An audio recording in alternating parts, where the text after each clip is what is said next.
Contratos multimillonarios al amparo del poder, robo de la mitad de la partida secreta, comunicación directa con el crimen organizado, lavado de dinero, tráfico de influencias, asesinatos, incluso remate de la gran mayoría de las empresas paraestatales cobrando el 10% de licitación y cuentas multimillonarias de Suiza.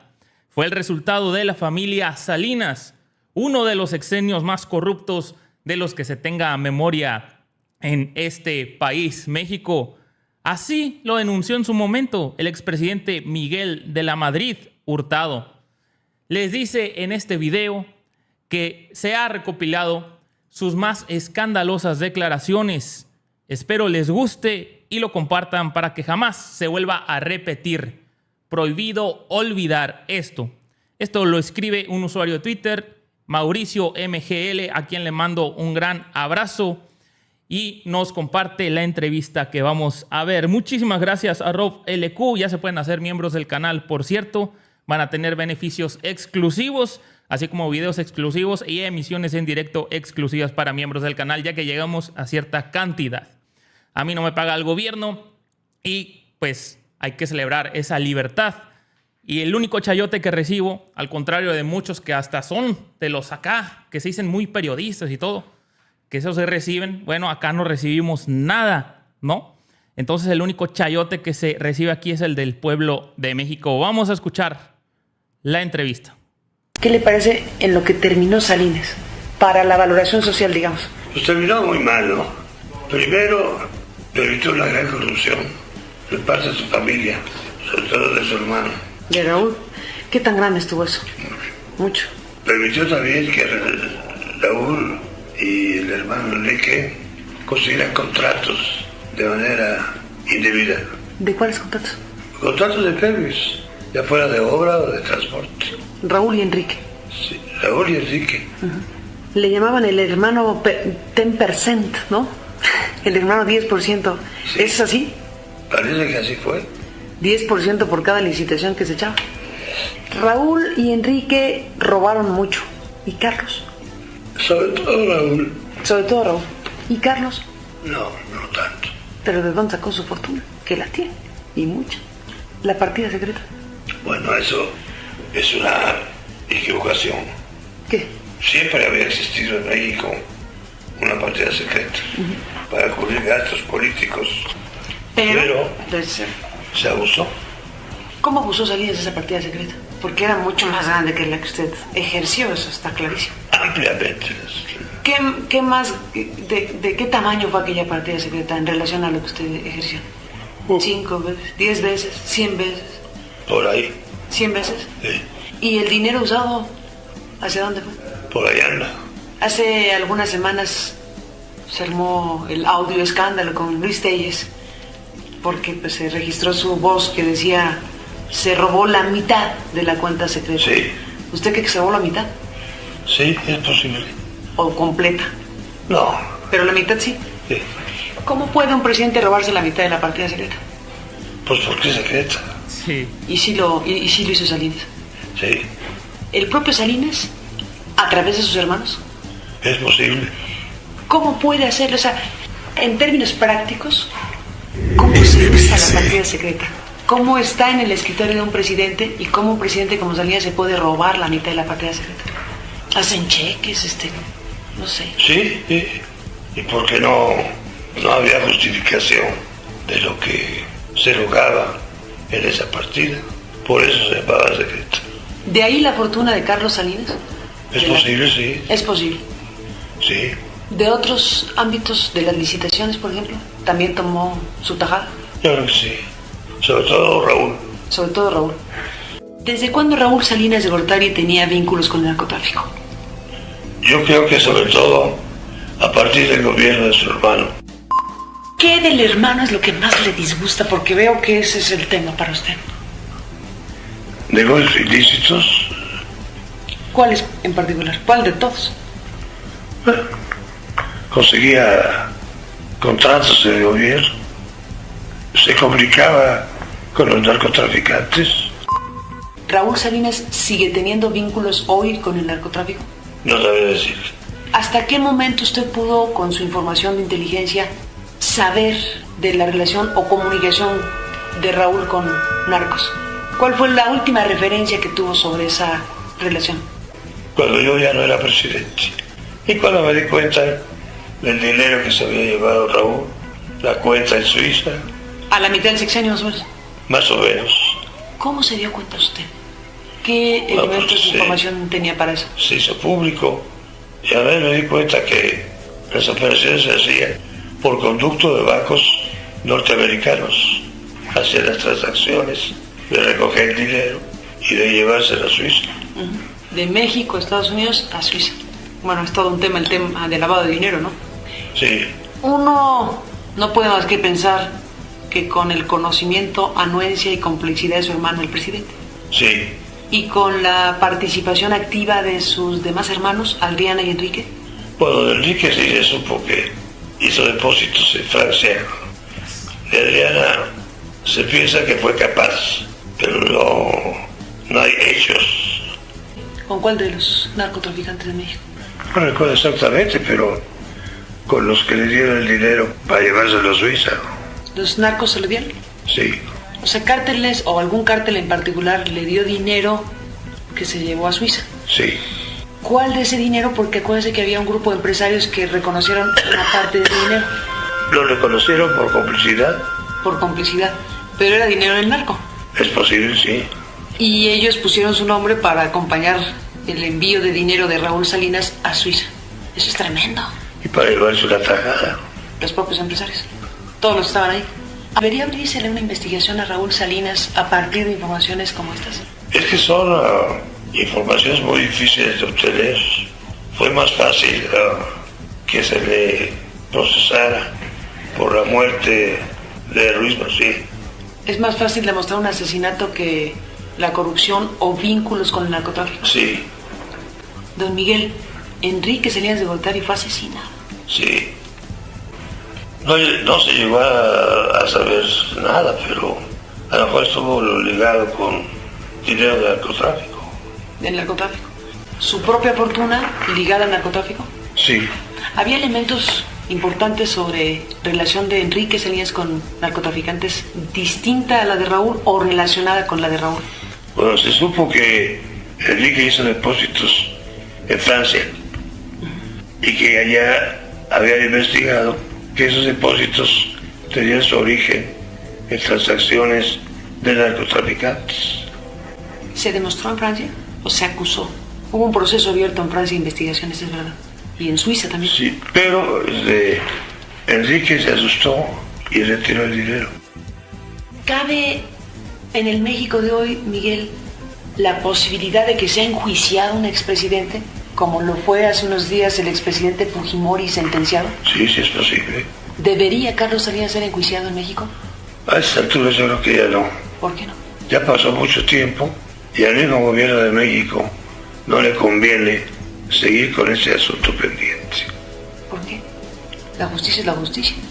¿No sería conveniente para la salud pública de nuestro país, sabiéndose lo que se sabe e intuyendo lo que pudo haber pasado con la corrupción, con otro tipo de conductas indebidas que usted nos ha comentado ahí, y con la vinculación con la actividad del narcotráfico, que es gravísima, que no sabemos si persiste, por cierto? Sí.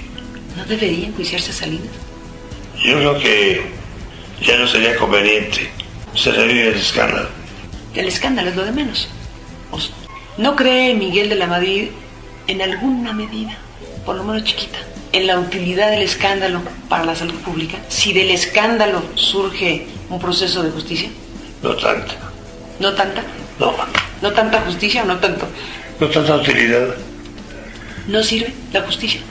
Pues desgraciadamente sí sirve, pero a veces no es útil. A ver, explíqueme eso. Porque Pues como que ¿qué? Norma Piña lo iba a sacar de volada, ¿no? El Poder Judicial, si lo agarraban a Salinas, si lo enjuiciaban. O sea, es lo que deben de entender los de la oposición. Y por cierto, ya se pueden hacer miembros del canal. No se recibe chayote aquí, como López Dóriga y todos esos. A eso me refería, a esos periodistas de arriba, ¿no? Aquí no recibimos ningún tipo de chayote, el único chayote es el del pueblo, ¿no? Bueno, sigamos escuchando. Que va contra todos los tratados en la materia.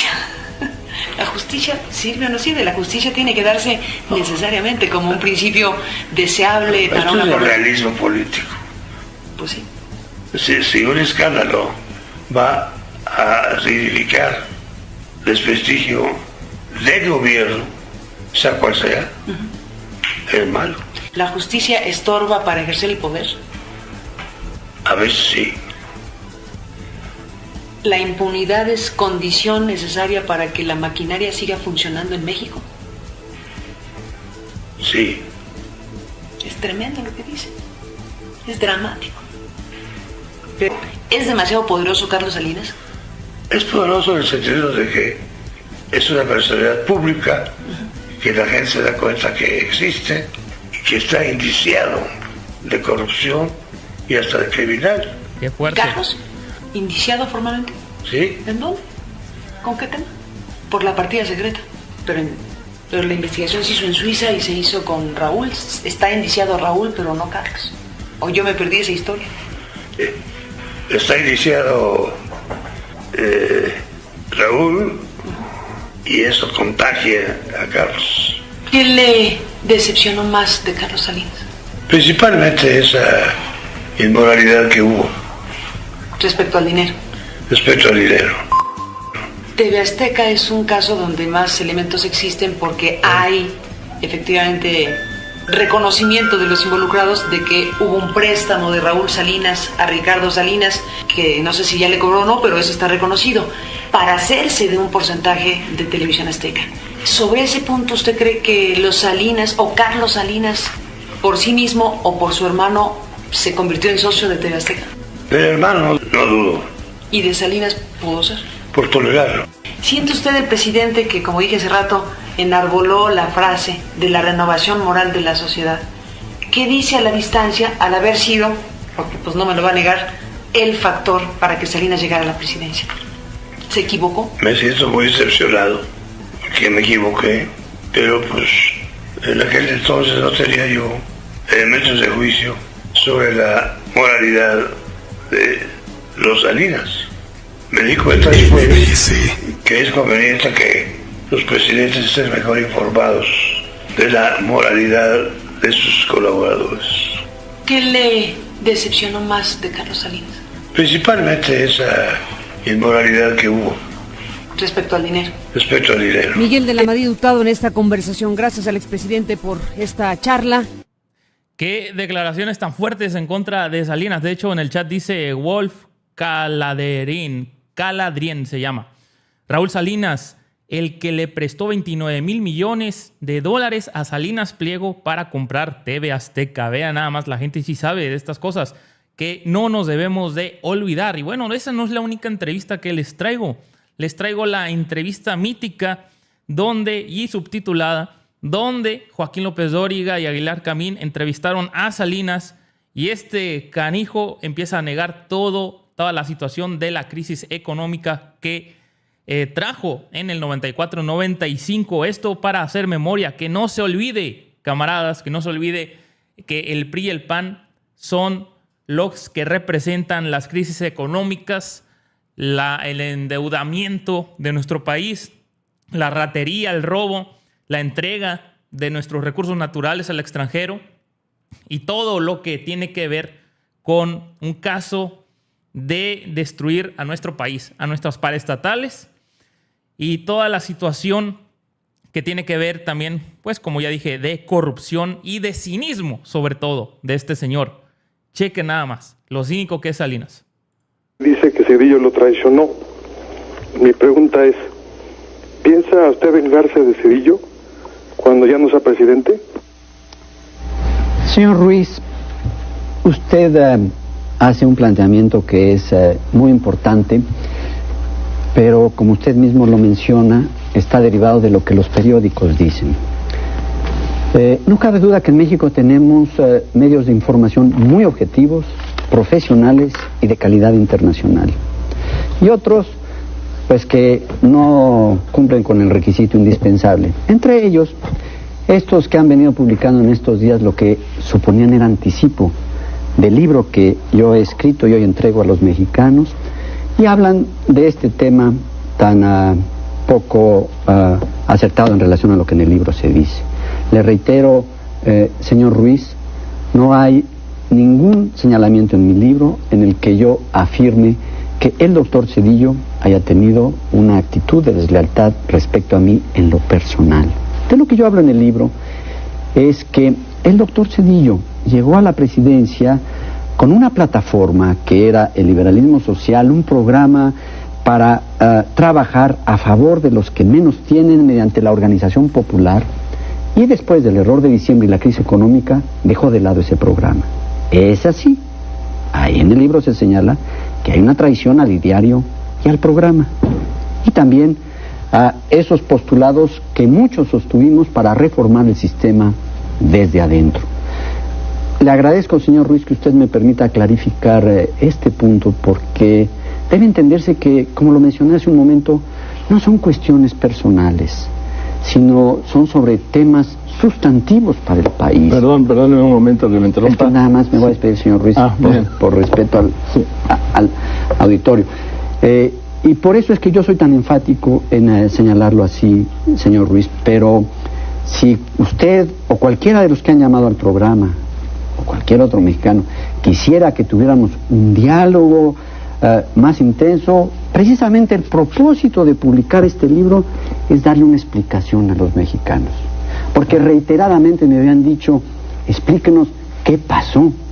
¿Por qué si en 94 se decía que el país iba avanzando en medio de grandes problemas, que había la posibilidad de acceder entre los países industrializados, los que se llaman de primer mundo, y después mucha gente dijo, ¿qué pasó en 95? Exacto. Perdimos todo. Por eso muchos se dicen engañados, señor Ruiz, y tienen razón. Fueron engañados a través de una campaña de desinformación que no reconoció que la crisis económica de 1995 obedeció a un error cometido por este gobierno. Y no se trata de fijar culpas de uno u otro, no, sino de comprender realmente qué pasó para que no se vuelva a repetir y el país pueda encontrar una senda de crecimiento y desarrollo. Pero usted no asume ninguna parte de la culpa en el problema de diciembre, es decir, todo fue el error de este gobierno, no había condiciones muy críticas como las había para la situación económica del país, pérdida de reservas, los tesobonos que eran deuda pública denominada en dólares, el déficit oculto en la banca de desarrollo, que era una gran cantidad de dinero, el déficit comercial y sobre todo una visión de la economía mexicana en donde no había de dónde traer ese dinero, sino de los mismos inversionistas a los que se les estaba pidiendo. Cuando vieron el hueco dijeron, bueno, ahí nos vemos, que paguen otros, ¿no? Héctor, cuando se entrega la responsabilidad de un gobierno, sin lugar a dudas se hace con problemas e insuficiencias.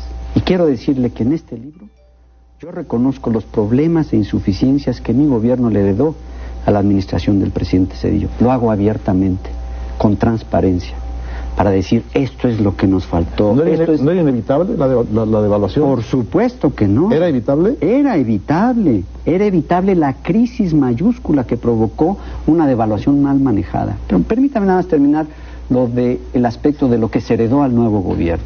Hay todo un capítulo dedicado aquí, en el libro, a explicar a los mexicanos qué fue lo que mi gobierno heredó. Sí, problemas, y se reconoce el déficit en la cuenta corriente, que lo enfrentamos nosotros durante la mitad de todo mi gobierno, sin una crisis.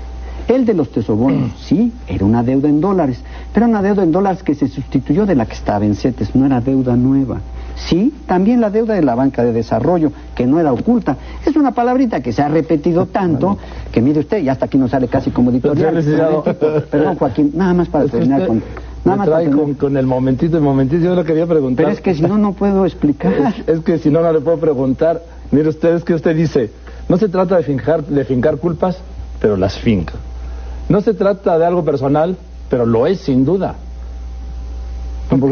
¿Por qué? Dígame por qué. Porque le estoy registrando el tono y porque ¿qué tiene que ser de carne y hueso? Sí, claro que hay tono. No, emoción siempre habrá, Joaquín. Pero en este caso también hay responsabilidad. Sí, entonces estamos aquí los mexicanos atrapados entre dos versiones. Usted dice que la crisis fue de Ernesto Zedillo. Y el presidente Zedillo, ha dicho que la crisis se heredó de su gobierno.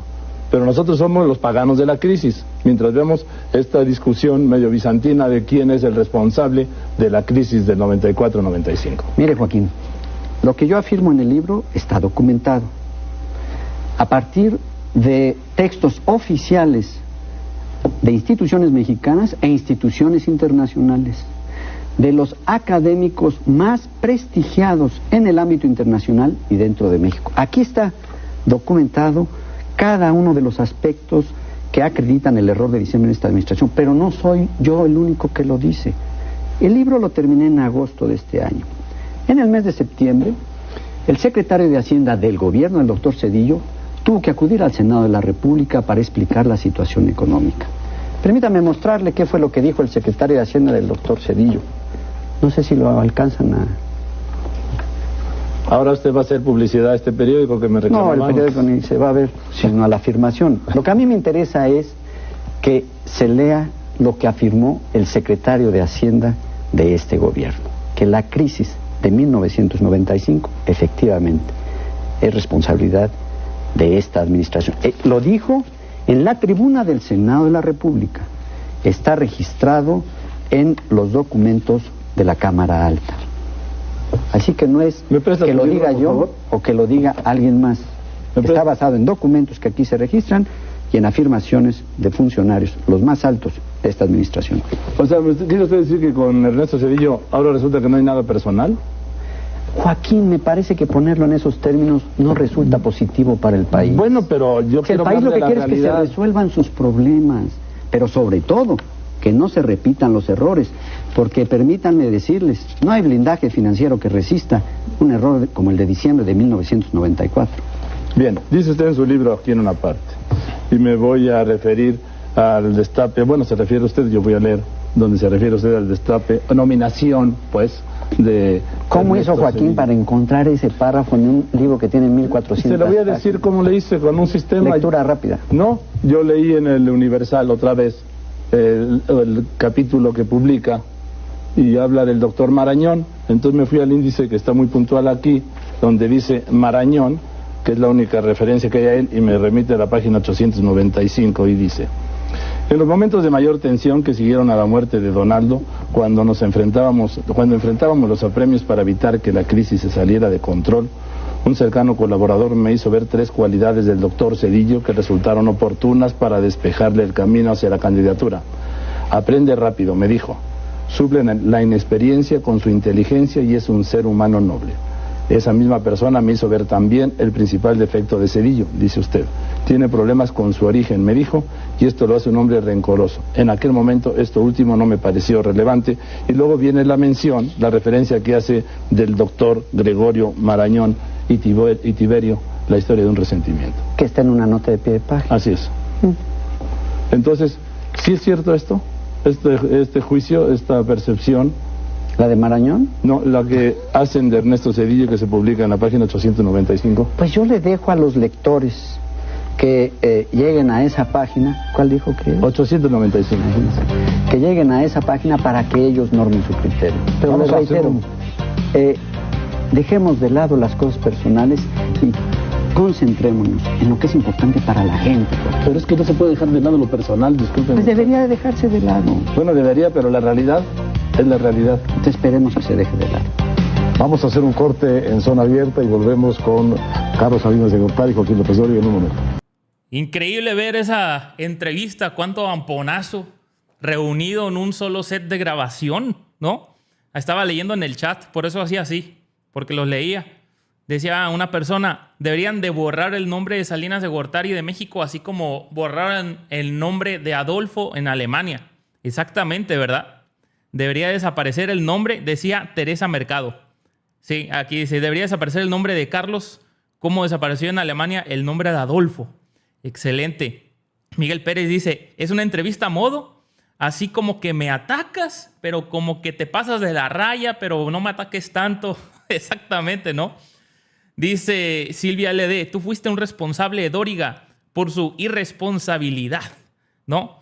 Gregorio Valles dice, mientras el chayoterio recibía millones, cuestionaba Pero todo eso era un circo para decir que los chayoteros sí cuestionaban, exactamente, ¿no? Era pura pantalla, pura pantalla. No, recuerden que ya se pueden hacer miembros del canal. Le mando un gran saludo a Juan Alfredo Alvarado García. Muchísimas gracias por ese apoyo, mi hermano. Y a Edilberto Farfán, que dice saludos desde Ontario, California. Y a Rob LQ, que se acaba de ser miembro del canal, ¿no? Es increíble este cinismo de Salinas. Verán, dice, no es el nombre de mi hijo, se llama Carlos y no es una rata. No, todos los Carlos no son así, ¿verdad? O sea, no quitar un nombre, quita su horror del gobierno. Sí, a lo que yo me refiero es que se quite el nombre de Salinas de Gortari, que se recuerde como lo que es, ¿no? Exacto, así trabajaban, dice el compa Martínez. Dice Marcela, no estoy de acuerdo que borren el nombre de Salinas de Gortari, todo lo contrario, exhibirlo como los corruptos miserables que es. Exactamente, ¿no? Pero que no se recuerde a Salinas de Gortari de manera como si fuera una buena persona, pues, que se tiene que exponer. Dice Jacqueline Muñoz, no es que no se borre su nombre para que nunca se olvide que tuvimos este infeliz que vendió México a sus amigos a precio regalado. Exactamente, ¿no? Les mando un gran saludo, gracias por sus comentarios. Espero que les haya gustado este video de estas dos entrevistas que son históricas prácticamente y que no debemos de olvidar nosotros los mexicanos porque, bueno, se viene ahí Xóchitl Gálvez, está ahí a un lado Miguel de la Madrid también, el hijo del Enrique de la Madrid. Tenemos a este señor Santiago Krill que estuvo con Fox queriendo ser presidentes. Entonces, si usted escucha esta entrevista, pues prácticamente va a ver estas dos entrevistas, pues van a ver cómo se echan la bolita, cómo son unos corruptos. Y pues hay que recordar a la gente que no se deje engañar otra vez por el PRI ni por el PAN. Nos vemos en un próximo video.